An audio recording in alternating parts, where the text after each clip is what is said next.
നമസ്കാരം, കൊട്ടാരക്കര മീഡിയയിലേക്ക് സ്വാഗതം. KSRTC പഴയ ബസ്സുകൾ ഉപയോഗിക്കുന്നുവെന്ന ആരോപണം ശരിവെച്ച് മന്ത്രി KB ഗണേഷ് കുമാർ. പുതിയ ബസ് വാങ്ങാൻ മാർഗമില്ല, വേറെ വഴിയില്ലാത്തതുകൊണ്ടാണ് പഴയ ബസ് ഓടിക്കുന്നത്. ഏറ്റവും നല്ല ബസ് കൊടുക്കണമെന്നാണ് ആഗ്രഹിക്കുന്നത്.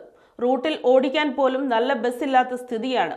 ഇടുക്കി പുല്ലുപാറ ബസ് അപകടത്തിൽ മരിച്ചവർക്ക് നഷ്ടപരിഹാരം പ്രഖ്യാപിച്ച് സംസാരിക്കവെയായിരുന്നു മന്ത്രിയുടെ പ്രതികരണം. കൊട്ടാരക്കര ഡിപ്പോയിലെ ബസ്സാണ് അപകടത്തിൽപ്പെട്ടത്.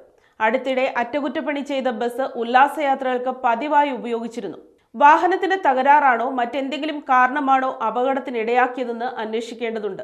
വിശദാന്വേഷണത്തിന് എൻഫോഴ്സ്മെന്റ് വിഭാഗം ജോയിന്റ് ട്രാൻസ്പോർട്ട് കമ്മീഷണർ R രാജീവിനെ ചുമതലപ്പെടുത്തിയെന്നും മന്ത്രി അറിയിച്ചു. KSRTC ആക്സിഡന്റ് മോണിറ്ററിംഗ് സെൽ ഉൾപ്പെടുന്ന മെക്കാനിക്കൽ വിഭാഗവും അന്വേഷിക്കും. ബസിന്റെ ഇൻഷുറൻസും അനുബന്ധ രേഖകളും കൃത്യമാണെന്ന് കോർപ്പറേഷൻ ചീഫ് ട്രാഫിക് മാനേജർ അറിയിച്ചു. മാർച്ച് 15 വരെ ഫിറ്റ്നസ് കാലാവധിയും 17 വരെ ഇൻഷുറൻസ് പരിരക്ഷയുമുണ്ട്. ബസിന് തേർഡ് പാർട്ടി ഇൻഷുറൻസ് ഉള്ളതിനാൽ അപകടത്തിൽപ്പെട്ടവർക്കെല്ലാം ആനുകൂല്യം ലഭിക്കും. പാസഞ്ചർ സെസ് ഇൻഷുറൻസ് പരിരക്ഷയുടെ ഭാഗമായി മരിച്ചവരുടെ ആശ്രിതർക്ക് 5 ലക്ഷം രൂപ വീതവും പരിക്കേറ്റവർക്ക് ആനുപാതികമായും നഷ്ടപരിഹാരം ലഭിക്കും.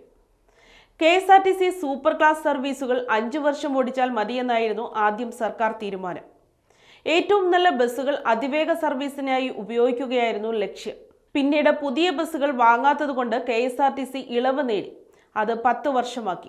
തിങ്കളാഴ്ച പുല്ലുപാറയിൽ അപകടത്തിൽപ്പെട്ട ബസ് 2016 രജിസ്റ്റർ ചെയ്തിരിക്കുന്നത്.